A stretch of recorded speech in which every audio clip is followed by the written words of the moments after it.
The tree of life, or sacred tree, is an archetype common to numerous mythologies, religions, and folkloric stories from different cultures of the world, which proposes the existence of a cosmic and eternal tree that plays a fundamental role for the existence of the world and of life. Mythical trees, such as the Yggdrasil from Norse mythology, the tree of good and evil from the biblical Genesis, and even the Bodhi tree from the Buddhist religion, are examples of the different incarnations of this ancient symbol. If we carefully study the attached figure of the tree of life, we see that 3 triangles are formed in it that unite various spheres. Basically, we see that, with the naked eye and in descending form, 3 triangles are formed that receive the names of logoic or divine triangle, ethical triangle, and magic triangle. If we observe the shape of each one of them, we see that the first triangle, built with the spheres of the crown, wisdom and understanding, is of an ascending nature, having its cusp in Kether, while the triangle that follows it, the ethical triangle, made up of mercy, strength, and harmony, is of a descending nature, and manifests itself as a reflection of the previous one, as if it were placed on a mirror. Now, the magic triangle, which follows the others, is also a reflection of the first and a repetition of the second, evidently on a smaller scale. Finally, we have the sphere of the kingdom, which, although it does not form a triangle with other spheres, is the receptacle of all the other spheres of the tree of life. We cannot fail to analyze the general relationship that occurs between the various triangles of the tree of life due to the fact that the lower triangles act as a reflection of the upper or supernal one. It will also be observed that the line indicating the successive development of the Sephiroth zigzags, going from one side of the hieroglyph to the other, and for this reason it has been given the name lightning ray. This graphically indicates that the Sephiroth are successively positive, negative, and balanced.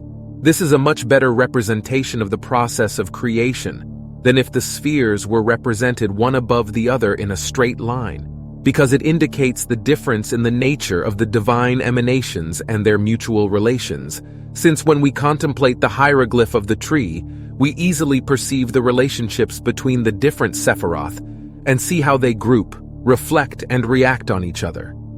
There are 3 pillars or columns in the tree of life. The right column, white, called mercy. The left column, black, called rigor. The central column, gray in color, called balance, a harmonizing factor between the 2 columns.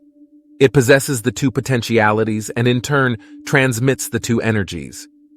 In it, the 2 polarities, positive, negative, are fused and distributed on the tree, masculine and feminine. These columns have the attributes of their main spheres. The right column represents energy and space.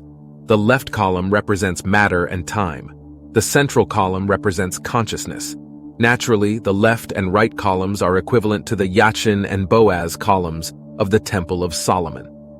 The applicant to enter the temple would be the central column and is placed between these 2 columns at the entrance, in the central or middle place, where the balance or harmonization of all duality occurs through the invisible vertical axis.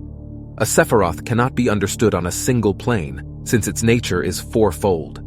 That is why the Kabbalists express themselves clearly when they say that there are 4 worlds. Atziluth. It is the archetypal world or world of emanations. It is the divine world. Braya. It is the world of creation, also called Korshia, that is, the world of sections. Yetzirah. It is the world of formation and of the angels. Asaya. It is the world of action, the world of matter. Atziluth is considered to be the natural sphere of the Sephiroth, and for this reason it is called the world of emanations. In this world and only there is where God acts directly and not through his ministers.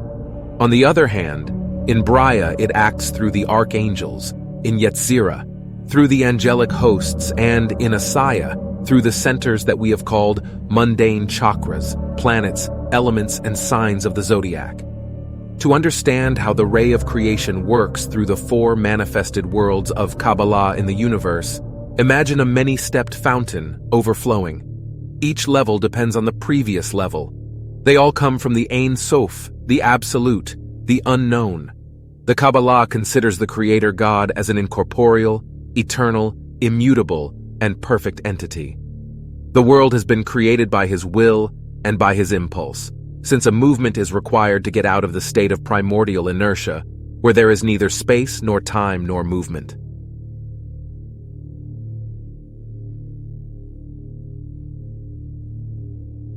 When, according to the text of the Bible, Exodus 3:14, Moses asks God, "Who are you?" He answers, "I am who I am." God is therefore indefinable, impossible to limit and specify.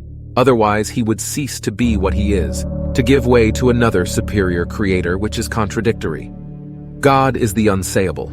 Ein is the Kabbalistic name of negative existence. Ein Sof is the limitless expansion, and Ein Sof Or, the limitless light.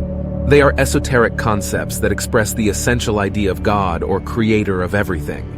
If we think about the states of negative existence in terms of whatever we know, we will make a mistake because whatever they are, they cannot be what we think, since they are unmanifested.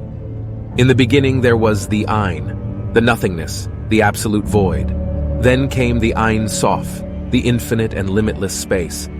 Finally, the Ein Sof Or came, the infinite light, which first filled the Ein Sof and then contracted, giving birth to life in the very essence of light, Kether.